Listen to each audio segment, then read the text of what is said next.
와우, 오늘 풍성하네요. 네, 제가 같이 화면 공유에 찬양하면서 우리 청취모 시작했으면 좋겠습니다. 제가 화면 공유할게요.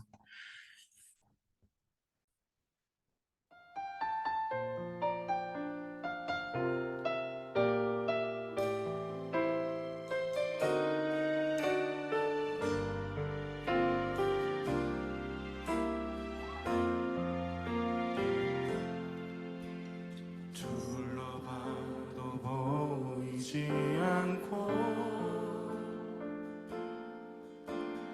막혀버린 삶의 현실들 가슴 속에 시린 눈물과 두려움에 지쳐버린 내 삶 속에 서 있는 내게 안타까워서 내미시네 눈을 뜨니 주님 계시네 나를 안고 그의 길로 날 인도하시네 지금 이 자리에서 주를 바라보며 지금 이 자리에서 주가 영광 받으시도록 주께 순복하리라 주께 나가리라 지금 이 자리에서 살아내리라.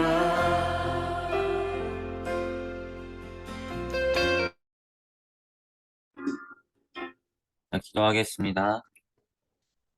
네, 기도하겠습니다. 하나님, 이번 주도 우리와 함께 성령부 모여서 큐티하며 나아갑니다. 우리의 바쁜 삶이지만 그 가운데 하나님의 말씀 앞으로 나아갔사오니 친히 말씀으로 우리 삶을 인도하여 주시고 성령께서 깨닫게 하시는 깨달음의 은혜가 우리 개개인에게 넘쳐흐를 수 있도록 인도하여 주시옵소서. 감사드리며 예수님의 이름으로 기도합니다. 아멘. 네, 오늘 말씀은 마가복음 11장 1절에서 11절 말씀인데요. 마이크 쓰기가 다 어렵다고 한 사람들이 몇 명 계신 것 같은데, 일단 오늘 말씀은 제가 홀로 읽도록 하겠습니다. 그리고 가능하면 가능하신 분들은 나눔을 해주셨으면 좋겠어요. 제가 홀로 읽도록 할게요. 마가복음 11장 1에서 10절. 예수님과 제자들이 예루살렘 근처 곧 올리브산 가까이에 있는 베바게와 베다니 마을에 이르렀습니다. 그곳에서 예수님은 두 제자들을 보내셨습니다. 예수님께서 그들에게 말씀하셨습니다. 건너편 마을로 가거라. 거기에 가면 지금까지 아무도 탄 적이 없는 나귀 새끼 한 마리가 매여 있는 것을 볼 것이다. 그것을 풀어서 이리로 가지고 오너라. 누가 너희에게 왜 이러십니까? 라고 물으면 이렇게 말하여라. 주님께서 필요하십니다. 곧 이리로 돌려보내실 것입니다. 제자들이 마을로 들어가서 길 쪽으로 있는 문에 묶여있는 나귀 새끼를 발견하였습니다. 제자들이 나귀를 풀었습니다. 서 있던 사람이 제자들에게 물었습니다. 나귀를 풀다니 무엇을 하려는 것이요? 제자들이 예수님께서 알려주신 대로 대답했습니다. 그러자 허락해 주셨습니다. 제자들이 예수님께 나귀 새끼를 끌고 왔습니다. 그들이 겉옷을 나귀 위에 얹었고 예수님께서 거기 앉으셨습니다. 많은 사람들이 자기 들에 겉옷을 펴서 길 위에 펼쳤습니다. 어떤 사람들은 들에서 꺾은 나뭇가지를 펼쳤습니다. 예수님 앞에 걸어가던 사람들과 뒤에 따라가던 사람들이 소리쳤습니다. 호산나 주님의 이름으로 오시는 이가 복이 있다. 다가오는 우리 조상 다윗의 나라가 복이 있다. 가장 높은 곳에서 호산나. 예수님께서 예루살렘에 가셔서 성전으로 들어가셨습니다. 그리고 모든 것을 둘러보신 후 날이 이미 저물었기 때문에 열두 제자들과 함께 베다니로 돌아가셨습니다. 아멘. 네, 우리 지금 9시 4분인데요. 우리 14분까지 같이 묵상하고 같이 나눠봤으면 좋겠습니다. 14분까지 같이 묵상하도록 할게요.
네, 우리 같이 나눔해 봤으면 좋겠는데요.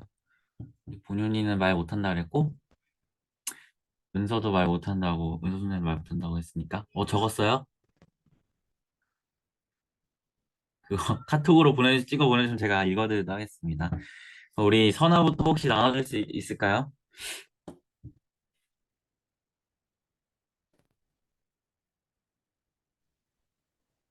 저부터 하는 건 좀 네, 그래요? 부담스러워서요. 오케이, 오케이, 오케이, 네.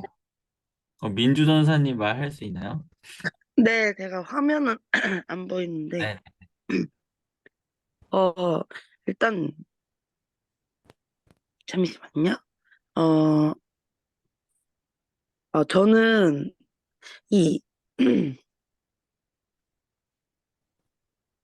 마을로 가서 이 나귀 새끼를 풀어주라고 할 때, 사람들, 이제, 왜 이거를 하냐고 물어보면, 주님께서 하다고 얘기해라. 라고 했을 때, 진짜 거기 갔을 때 이걸 왜 풀어주냐?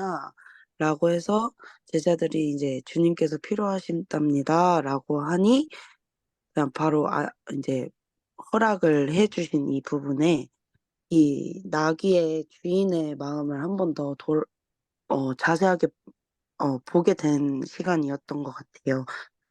일단은 어, 그때 당시에 본인의 양이나 본인의 나귀 이런 것들은 본인의 재산과 같은 건데 그냥 주님께서 필요하시답니다라는 그 한마디에 자신의 재산 같은 이 나귀를 아무 대꾸 없이 이렇게 줬다는 것이 오늘날 나의 삶을 돌아볼 때 만약 주님께서 나에게 이것이 필요하다, 저에게 가장 중요한 것이 필요하다고 했을 때 과연 나는 아무런 의심 없고 또 아무런 생각 없이 줄 수 있는 사람인가? 라는 생각도 하면서 내가 어, 이런 생각을 하는 것만으로도 아직 나는 부족한 어린 양이구나, 아직 부족한 사람이구나라는 어, 생각과 함께 하나님 앞에 아낌없이 내어드릴 수 있는 주님의 자녀가 되겠다고 기도하며 나아가야 되겠다라는 생각을 하게 된 오늘 내용인 것 같습니다. 감사합니다. 네, 은서 말하려고 하는 저 건데. 그냥, 네. 네, 그냥 말할게요. 카페여서 그냥 말 안 할라 했는데, 네.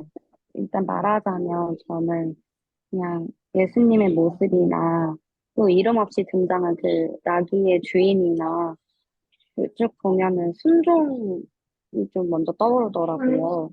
그 예수님도 그 어쨌든 저희의 주님이시고 어, 그렇게 초라하게 나귀 새끼를 타고 오실 분이 아닌데 우리를 구원하시기 위해서 그렇게 낮은 자의 모습으로 순종하셔서 오시는 그 모습도 볼 수 있었고 또 제가 이 말씀을 좋아하는 이유가 그 나귀의 주인의 이름도 등장하지 않잖아요.